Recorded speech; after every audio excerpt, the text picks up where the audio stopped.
Courtesy of LG, of course, all thoughts and opinions are always my own. How else could I get this so quickly? Let's get right in to open the box before I start running my commentary. So this kind of opens up like a book, it looks like. Here we have the unit, and then this opens up a little bit. You can see that this is for the battery. You've got the charger and the charging cable. So let's go ahead and take the phone out itself and start peeling away all the packaging. That's my favorite part. Let's grab our battery out of here too. That looks like a nice size battery. I believe it's 3,200 milliamp hours. Indeed, 3,200 milliamp hours. And that seems to be all that there is in the packaging here. I think that's cute, very clean overall. Oh yeah. These static clingy things. Now this is going to take a bit more patience. There's a lot of plastic here protecting these top and bottom bumpers. Oh, this is nice. They actually have a screen protector that has come pre-installed underneath that top plastic. There we go. I'm gonna try to tidy up a little bit here. Alongside the V20, I have the V10 from last year, and I have to say that I loved the V10. There was just something about it. It rated in my top phones of the year. I made a top phones video. Some people really didn't like this kind of eclectic design, but I took it in stride because I knew it was really durable. But the V20 does get the same durability rating, so you don't have to worry about that being taken away. There is no more rubber feeling to this phone, and we don't have those steel rails anymore. But what we do have at the top and the bottom are these silicone polycarbonate bumpers. We've got this removable back cover that is aluminum. I feel like they did something that really delighted me here. So in my recap video where I was talking about what my favorite phone would be, it was essentially the V20, kind of my own version of the V20, but I really wanted a removable aluminum back cover. And it looks like they did that. I'm sure this has nothing to do with me, but this actually tickled me a little bit to see, hey, yeah, we actually do have that removable aluminum cover coming closer to what I would have wanted last year. So we can just go about slipping the battery in. For those of you who really want to still have a removable battery for the road warrior in you, this phone might be for you. You've got access to SD card and also your SIM card tray right here. And then when all is said and done, you can simply just pop this back on. And there you go. It does add a bit of heft to it with that battery. And immediately in hand, I do like how it feels.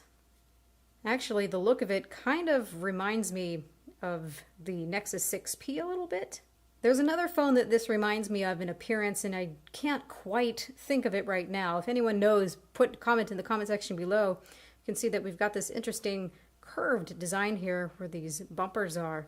Looking around the phone, you can see we've got our volume buttons, nice and clicky. Right side is empty. I was like, wait, where's the power button? Oh yeah, it's on the back. This is your fingerprint sensor and also your power button. You've got a dual LED flash here on the back. You've got a wide angle camera, a high resolution camera, optical image stabilization, laser autofocus. This is supposed to be the whole package with this camera. I'm excited to test it out. On the bottom we have a speaker. You have the USB-C charging port, microphone, and also a headphone adapter. A big thing about this phone is this is very much a audiophile phone. We've got that 32-bit hi-fi quad DAC in this thing. So if you are an audiophile, this is definitely the phone to go for.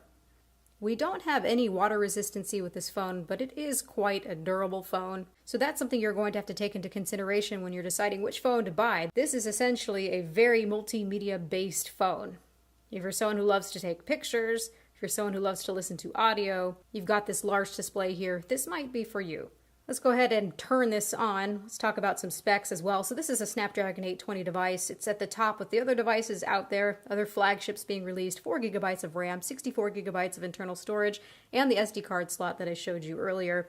And a big selling point, of course, is that this has Nougat out of the box.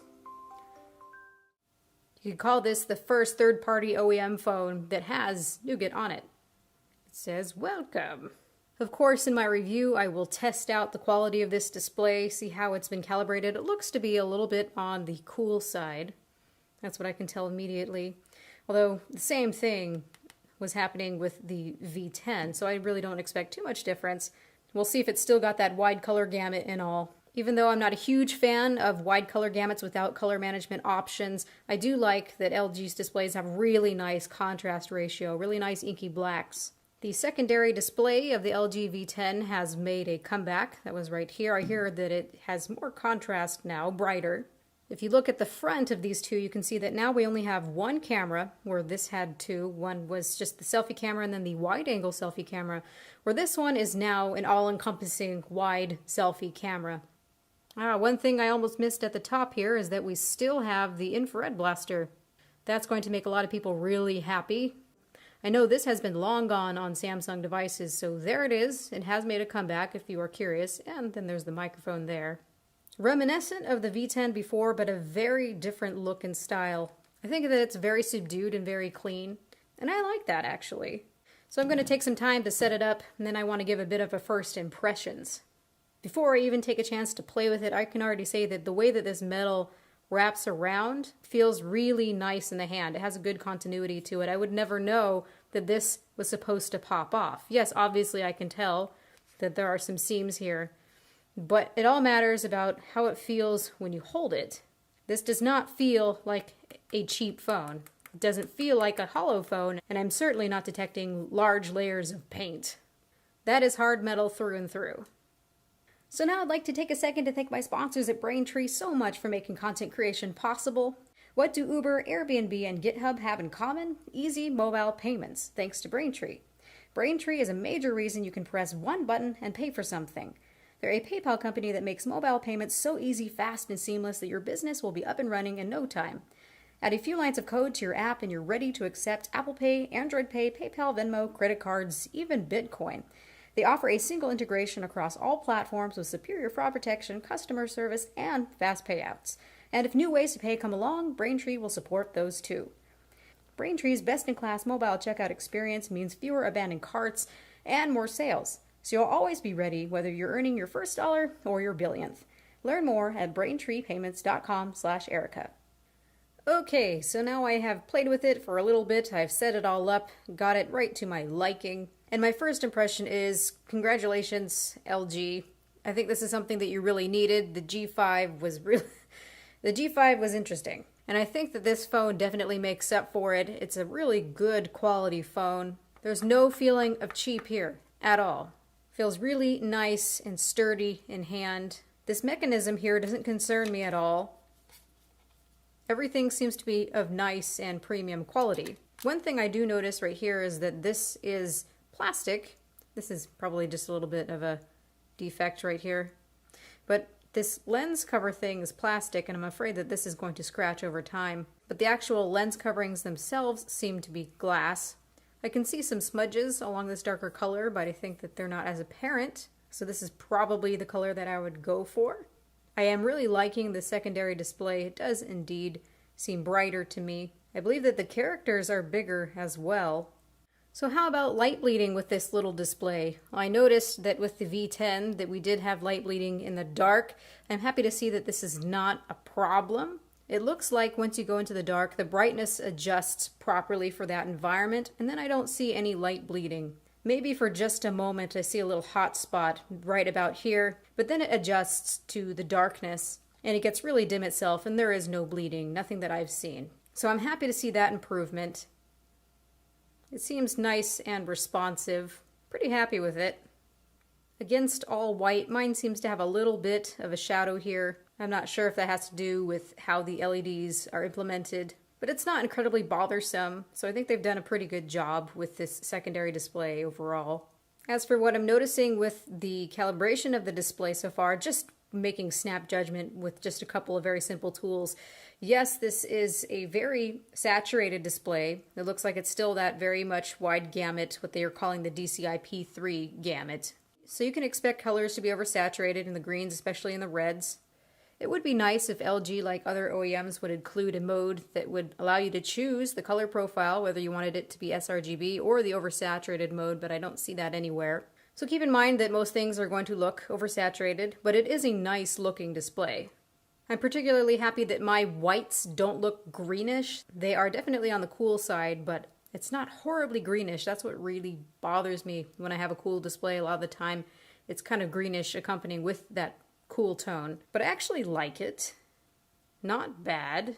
I really wonder if there's going to be variations. Something a bit unfortunate on mine is you can see this kind of reddish pinkish band right here in the grayscale. So when I'm looking at skies that are in that gray tone, they look kind of pinkish. It's a little bit weird. That might just be a manufacturing issue with mine. I've seen so many variations in display calibration. But still, it's a really nice display. Nice inky blacks, great contrast ratio. I've been taking a look at the interface. It's really nice and toned down, very flat looking. And one of the things that I noticed, of course, is that out of the box there's no app tray. But they make that simple for you. Actually, right out of the box I had a couple options to change this. I have home and app drawer. That was on there. It came on there. If not, you can probably download it from LG's store. So if I choose home here, you can see that this is like iPhone, just a continuous array of apps. But don't dismay, you have many options. These are actually installed for myself. Let's go ahead and put it back to what I like best. I also notice that the phone feels nice and snappy. It's not a laggy type phone. I do appreciate that those animations feel nice and smooth enough so far for me. I don't have any complaints about performance just yet. And neither have I noticed it getting really hot yet either. So that's good, especially because I have been charging it and putting all my stuff on it. And I haven't noticed it getting to be really hot, so I value that. So this is Nougat, and because it's Nougat, we have some nice features on here, such as double tap. You can see it lets you switch between your last apps, your two last apps. Then if you hold down on it, it's going to bring up your multi-window function built right into Nougat. Not all applications are supported, of course. Right here from the drop-down, you got several options. One that stood out to me is that you can choose to turn on and off the Hi-Fi Quad DAC at will, so that's great. You can see that I have my little Easter egg guy pulled up here. Been waiting for a cat to come. Of course, one of the most exciting things to me is this camera application. I like my little shortcut. When it's off, push down twice, and you've activated the camera. So of course you've got your automatic mode. You can switch between the wide angle and also the high resolution camera. Manual camera gives you a lot of different controls down here at the bottom, just like we've loved before. And then of course, still, with manual mode for video, you've got lots of awesome features too. You can switch between both the cameras. You can mess around with white balance focus, exposure compensation, ISO, your shutter speed, exposure lock. You can mess around with the audio quality. So you've got your gain control, low cut filter, and also your limiter. Your microphone balance, whether in front or behind you. You can turn your hi-fi recording on or off. Of course, you can choose your frame rate. I love that you can choose the bit rate for video. I always keep it on high. Very, very handy, full set of features. Love this. Not to forget the easy ability to switch to the wide angle selfie camera. Hello! So it's all still there in all its glory. I have also been fascinated by their HD audio recorder. They claim the HD audio recorder represents the next level of sound recording. This feature lets users capture studio quality audio with a wider dynamic frequency range using 3 high AOP microphones to record incredible sound that surpass audio recordings on conventional smartphones. They're saying these can be used to create high quality audio suitable for auditions by recording singing voices over existing music. That's interesting. It makes me wonder how well this can handle high frequency noises, for instance, because I'm a soprano. So underneath the custom setting, you can see that you can add music in the background to sing to. So you can make yourself a little demo tape. Will this actually hold up? This is something I would have to test out and play around with myself, but that's cool. So high quality video, high quality audio that you can record, and also having great high fidelity audio output from this thing as well because of the DAC. So I'm going to be very curious to play around with this, see how I feel. So far I'm liking it. Do I like it more than something like the Galaxy Note 7? I think that they're meant for completely different audiences. This feels very niche, where the Note 7 feels like they're trying to smush it into mainstream. So I'll take some time to play around with this. I will make a full review most definitely, and what I want from you guys is please ask me all the questions that you can possibly think of so that I can review this device. I love your questions. I look at them all the time. They really help me to formulate my review and to understand what people are most curious about. So please, please don't be shy. Ask all the questions that you could possibly think of for this phone. This has been Erica, the technology nerd likes to film stuff. Please rate, comment, and subscribe. Hang tight for the full review, and have a good night.